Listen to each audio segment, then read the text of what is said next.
cappuccino. So it's my first couple of days back in the office after holiday.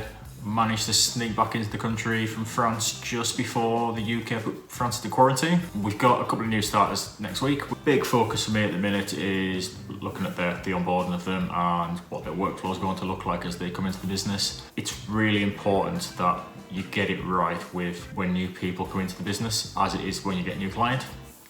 Now, I've worked in a number of different businesses and the onboarding of all of them has been completely different. That goes from businesses where they're really hands-on and you get to see all these multiple different people in the businesses, really get to know your business pretty quickly, compared to ones where they show you a sales target and just say, off you go. It really gives a good opportunity for us at the start of them coming in to allow them to get to understand the business, our culture, why we exist, what we're doing and how we do it, and to allow them to know how they fit into the business and what we're looking for from them and how they can help contribute. So take them out for a lunch on the first day. We've got actually drinks this Friday as well before they start. So again, just a nice way for them to actually come in, meet people before they start and really get to understand the people that they're working with, people that they're going to spend quite a significant proportion of their lives with, hopefully, to really get to know people better, feel comfortable before they go in and start to crack on with us. So yeah, working through what those meetings look like, what their workflow is looking like and how we can help them to fit in, be as comfortable as possible, as early on as possible too. Start again.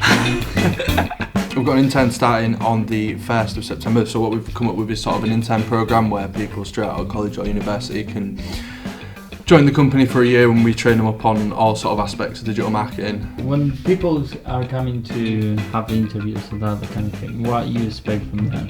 I think from a creative perspective, I'm not asked about what people did at school, what people did at university, what grades they got. I'm more bothered about what they can do. I think, this is going to sound cliche, but it's sort of a can-do attitude and sort of a portfolio of just showing excitement or passion in what you do is miles more important than sort of school grades. I can give a shit what you got in science at school. Just having that sort of platform where, say you've been making TikToks or got your own vlog or you've got your own blog where you're actually writing about things you're passionate about, which speaks higher than a shitty A-star in science, because I've been doing this job for nearly 10 years now and I've never used anything I've learned in biology in my job. Google updates now. Oh, we're doing Google updates. Oh, you pounced that one on me, cheater. What happened with the Google Ads? They've released a new feature called explanations. Okay.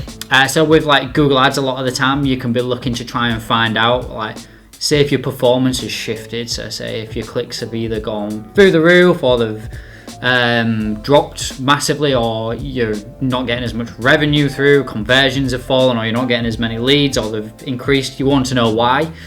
But sometimes it can be quite tricky to decipher exactly why that particular thing has happened. You might have made a change, which you can look in your change history to find out.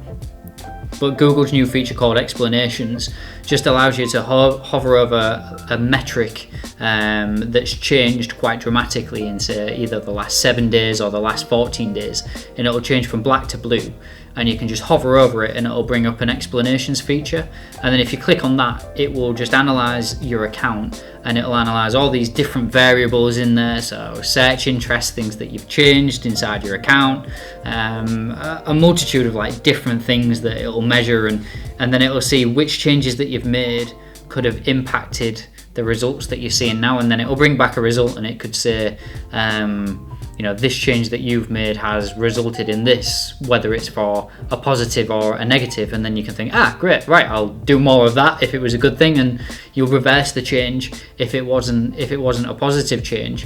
So it's actually been a really good feature. I've used it a few times and it's given some really accurate feedback.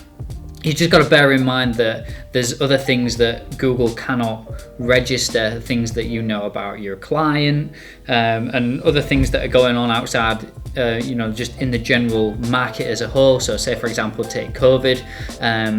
Of course, Google can't analyze and account or predict for fluctuations and changes from COVID, but that might be something that you're aware of. So it might be that particular change has been necessary, or the performance has changed because of events that are outside of our control. So it's always just worth thinking about that and bearing that in mind as well. So when you see those explanations come through, just remember about all the different things that Google can't see. But trial it. It's a really, really good feature so far. So it's currently in its testing phase. So give them feedback if you like it, or not if you don't like it. If it's not giving like good feedback on particular results. But especially for people who are quite new to like ads accounts and you're struggling to decipher what's going on, I'd definitely recommend checking out explanations. Yeah, get on it.